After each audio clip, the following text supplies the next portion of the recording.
Осындайда халық әділетті болған басшыларды аңсай бастайды.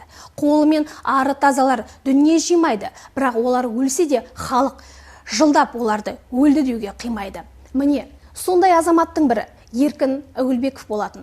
Қызылордалықтар әлі күнге дейін Еркін Нұржанұлын зор құрметпен еске алады.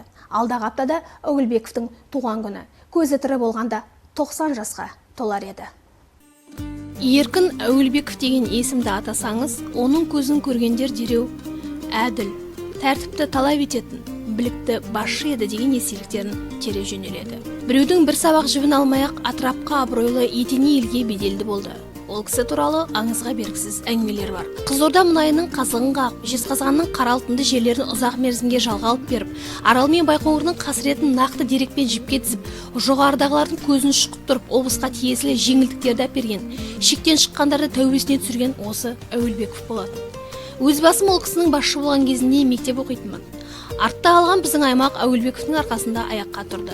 Ол тіпті Байқоңырдағы шікірейген шенді генералдардың өзін тәртіпке шақырта алды. Ондағылар боқсуын дарияға ағызып, тұнығымызды лайлаған болатын. Байқоңырдың генералдары Сырдарияға өздерінің қалдық суларын, кәріз суларын жіберіп. Онан құрылыс индустриясы шығарған заттардың бәрі темір жолдың, не әйтпесе автомобиль жолдарын екі жағын толтырып, жергілікті басшылар мен халықпен санаспай, сондай. Ерекең келгеннен кейін олар тәртіпке шақырайын десе, бұрынғы әдеттеріне басып, бұл кісіні тыңдамайды. Сол кезде бұл кісі орталық комитеттің басшыларына, бұл жердің әскери Москвадағы басшыларына айтып, бұл кісі жоғарғы кеңестің депутаты, халық депутаты, және орталық кеңестің жаңа пленум мүшесі дейді ғой, кәдімгі бюродан кейінгі, саяси бюродан кейінгі органы. Соның мүшесі есебінде ана генералдарды кабинетіне жарты сағат қабылдау бөлмесінде тұрғызып қойып, содан кейін бар қабылдағанда да отырғызбастан жаңағы.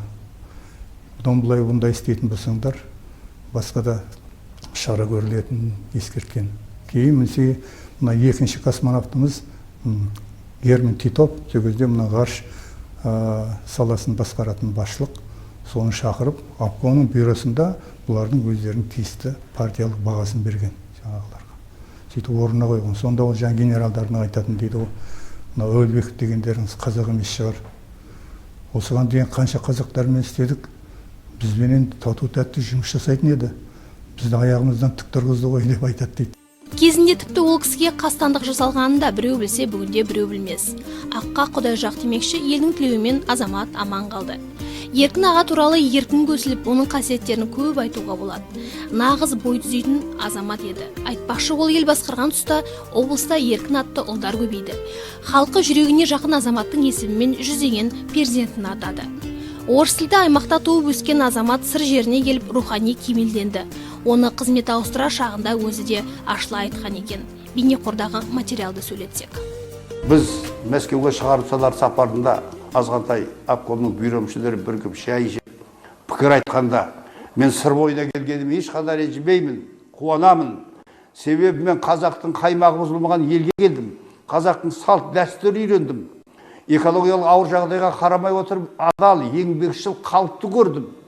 Солармен етене араластым, туыстым. Мен мұсылман болып бара жатырмын, нағыз қазақ болып бара жатырмын. Сондықтан бұл сіреді менің екінші отаным болады деп ағынан жарылуы сол Ерекеңнің ерекшелігі деп айтуға болады. Бүгінде үлкендер жағы кем-кетікті көрсе, түзелмей тұрған тірлікті көрсе, шешілмей жатқан шаруаны көрсе, әттең-ай Әуелбеков болғанда ғой деп күрсінеді. Күллі сырдың даласы Еркін Әуелбеков деген баласын аңсап тұрғандай. Сендей адам табылмас маған деген ән бар еді ғой. Құтты дәл солай. Балаларыма, туысқандарыма деп мен байлық жимадым. Коттедж, саяжай, шетелдік қымбат көлік дегенге қызықпадым, мұрат тұтпадым. Бірақ менің артымда жылдар бойғы жиған мінсіз абырой атағым қалып барады. Бұл ең қымбат қазына деп есептеймін. Айнұр Тұңғышбаева, Тоқтар Бұхарбайұлы, Үштаған.